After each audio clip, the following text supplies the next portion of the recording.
Medinipur medical college প্রসূতি মৃত্যুর জেরে উত্তাল। এই উত্তাল পরিস্থিতিতে চারিদিকে হই হই রব। এমতো অবস্থায় তমলুকে সিএমওইচ অফিসে ডেপুটেশন দিল সারা বাংলা হাসপাতাল জনস্বাস্থ্য রক্ষা এমএসসি পিএমপিএ সংগঠন। এই সংগঠনে উল্লেখিত তারা কিছু দফা নিয়ে আলোচনা করেন। যারা পেপার দেখেন বা যারা বিভিন্ন পত্রপত্রিকা ও টিভির সঙ্গে যুক্ত থাকেন তারাও দেখতে পেয়েছেন যে আজকের আমাদের এই স্বাস্থ্য ব্যবস্থা কোন জায়গায় গেছে।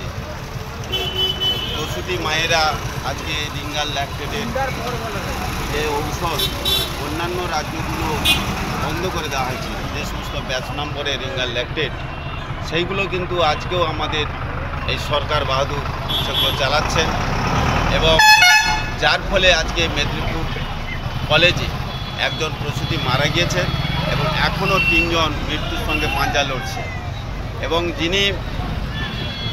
যার একটা মাত্র ছেলে ছিল, আজকে সেই ছেলেটিও মারা গেল। এইভাবে যে আমাদের স্বাস্থ্য দপ্তরের যে একটা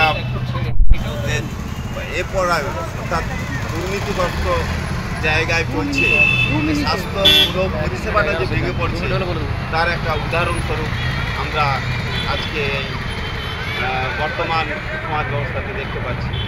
তাই আমাদের এখানে মেডিকেল এমএসসি এবং পিএমপিআই ঔষধ ব্যবসায়ী যে বন্ডের ফলে যারা আজকে এই কোম্পানিকে এখন পর্যন্ত তারা ব্যান করে না, যার ফলে আজকে এই প্রসূতির দুর্ঘটনাগুলো ঘটছে, সেই কারণেই যাতে করে তারা শাস্তি পায় উপযুক্ত তদন্তের সাপেক্ষে আমরা সেই দাবিগুলো নিয়ে আজকে বর্তমান সিএমওর কাছে এসেছিলাম এবং উনি সমস্ত দাবিগুলো আমাদের যথোপযুক্ত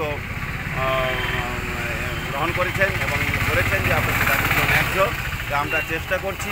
এবং ইতিমধ্যেই যে খবর এসছে যে সরকার ওই কোম্পানির যত রকমের ঔষধ ছিল সমস্ত ব্যান করেছে এবং আমাদের তরফ থেকে যে সমস্ত ঔষধগুলো স্লাইনগুলো ল্যাকটেটগুলো বাইরে দেওয়া হয়েছিল সেগুলো আমরা সমস্ত তুলে নিয়ে আমরা নেওয়া হয়েছে যাতে করে আর বাইরে না যায়, সেটাও আমরা দেখছি।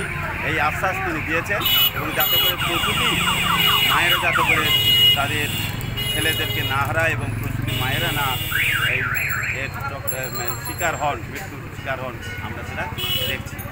এই বলে উনি মোটামুটি এটা গ্রহণ করেছেন আমাদের এই সেটা আমরাও দেখেছি যে উনি যেটা বলেছেন। আমরা আশা করব যে এইটা যদি হয় তাহলে আমাদের বর্তমান যে সমাজ ব্যবস্থা বা স্বাস্থ্য ব্যবস্থা সেই ব্যবস্থাগুলো উন্নত হবে, এই আশা রেখে আমরা আজকের এই ডেপুটেশনটাকে আমরা সাকসেসফুল করলো।